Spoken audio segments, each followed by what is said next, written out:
Selamat datang di channel Distrik Info 24. Semoga videonya bermanfaat dan bisa menambah pengetahuan.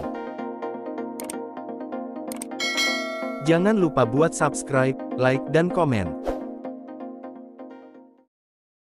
Bangsa Indonesia memperingati Hari Kemerdekaan Republik Indonesia pada tanggal 17 Agustus. Hari kemerdekaan ini pertama kali dilakukan pada tahun 1945. Momen bersejarah ini merupakan hasil perjuangan para pahlawan selama ratusan tahun yang berupaya keras untuk meraih kemerdekaan bangsa Indonesia. Di balik itu semua, ternyata ada banyak hal unik dan menarik yang mewarnai Hari Kemerdekaan Republik Indonesia. Berikut 8 fakta unik dan menarik Hari Kemerdekaan Republik Indonesia tanggal 17 Agustus yang jarang diketahui, antara lain. 1. Teks proklamasi. Teks asli proklamasi ternyata sempat dibuang di tong sampah. Naskah asli proklamasi yang ditulis tangan oleh Presiden Soekarno sempat dibuang ke tong sampah yang berada di Rumah Laksamana Maeda. Untungnya, naskah tersebut ditemukan oleh Burhanuddin Muhammad Diyah, yang merupakan seorang pejuang kemerdekaan, sekaligus tokoh pers, atau wartawan asal Aceh. Sebelum naskah tersebut diserahkan ke Museum Arsip Nasional pada tahun 1992,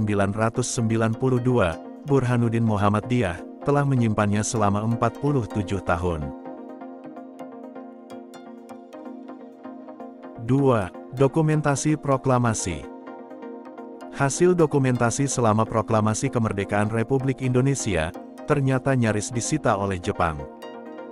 Dokumentasi tersebut akhirnya berhasil diselamatkan oleh salah satu fotografer yang mengabadikan momen bersejarah proklamasi yang bernama Frans Mendur.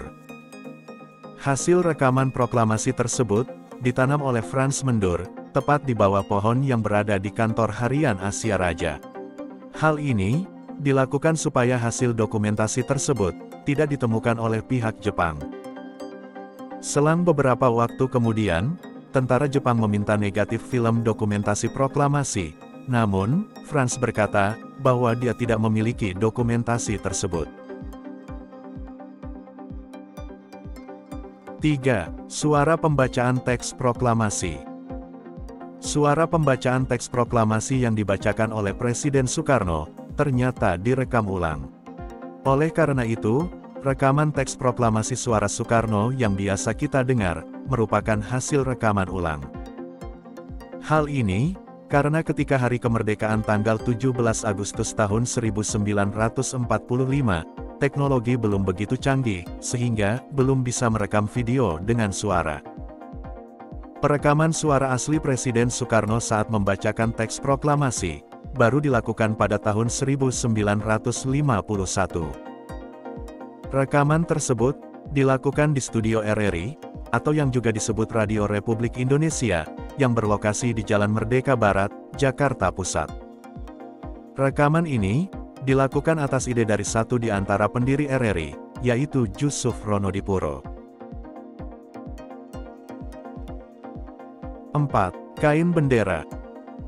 Kain bendera Sang Merah Putih yang pertama kali dijahit oleh Ibu Fatmawati, ternyata berasal dari perwira pasukan Jepang, yaitu Khairul Basri, yang ketika itu sedang berada di kantor Jawa Hokokai.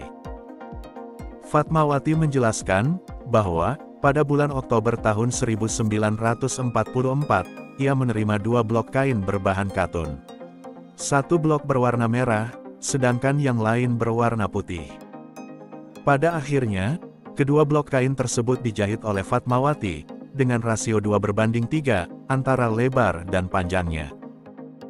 Kurang dari setahun kemudian, yaitu tanggal 17 Agustus tahun 1945, bendera pusaka yang dijahit oleh Fatmawati tersebut dinaikkan ke tiang bambu di rumah Presiden Soekarno, tepatnya di Jalan Pengangsaan Timur nomor 56, Jakarta. 5. Teks naskah proklamasi. Rumah seorang perwira Jepang, yang bernama Laksamana Maeda, merupakan tempat yang sangat bersejarah bagi bangsa Indonesia. Hal ini, karena di rumah inilah, teks naskah proklamasi dirumuskan. Rumah Laksamana Maeda berlokasi di Jalan Imam Bonjol nomor 1, Menteng. Di rumah itulah, naskah proklamasi kemerdekaan Indonesia dirumuskan dan ditulis oleh para tokoh nasionalis, dengan bantuan dan dukungan dari Laksamana Maeda. Perumusan teks proklamasi tersebut dihadiri oleh Presiden Soekarno, Muhammad Hatta, Ahmad Subarjo, Sayuti Melik, Laksamana Maeda, dan Sukarni. 6. Pembacaan teks proklamasi. Pembacaan teks proklamasi dilakukan ketika bulan Ramadan, yaitu pada tanggal 17 Agustus tahun 1945, yang juga bertepatan pada hari Jumat, 9 Ramadan, 1364 Hijriah. Ketika detik-detik menjelang proklamasi, yaitu pukul 5 pagi sewaktu fajar, para pemimpin bangsa beserta para tokoh pemuda keluar dari rumah Laksamana Maeda dengan tujuan untuk membacakan teks proklamasi kemerdekaan. Mereka yang menyusun teks proklamasi sampai dini hari ini, sepakat untuk memproklamirkan kemerdekaan pada pukul 10 pagi, di rumah Presiden Soekarno, di Jalan Pegangsaan Timur nomor 56, Jakarta. 7. Kondisi Presiden Soekarno. Ketika membacakan teks proklamasi kemerdekaan, kondisi kesehatan Presiden Soekarno ternyata dalam keadaan sakit malaria. Bahkan, 2 jam sebelum teks proklamasi dibacakan, Presiden Soekarno yang sedang sakit masih tertidur lelap di rumahnya.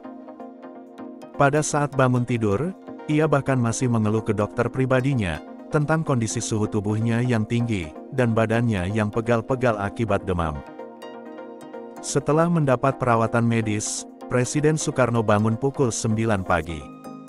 Kemudian, sekitar pukul 10 pagi, Presiden Soekarno membacakan teks proklamasi dan menyatakan kemerdekaan bangsa Indonesia dengan suara lantang di halaman depan rumahnya yang berlokasi di Pegangsaan Timur nomor 56, Jakarta Pusat.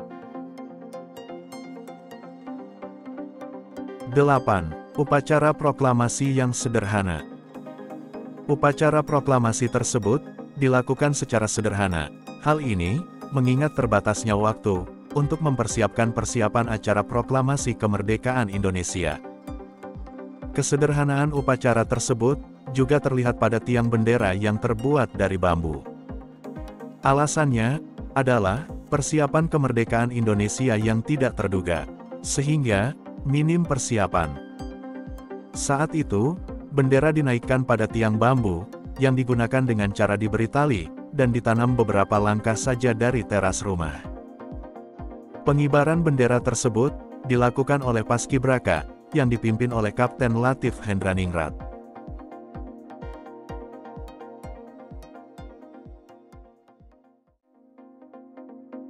Gimana videonya? Bermanfaat dan seru ya?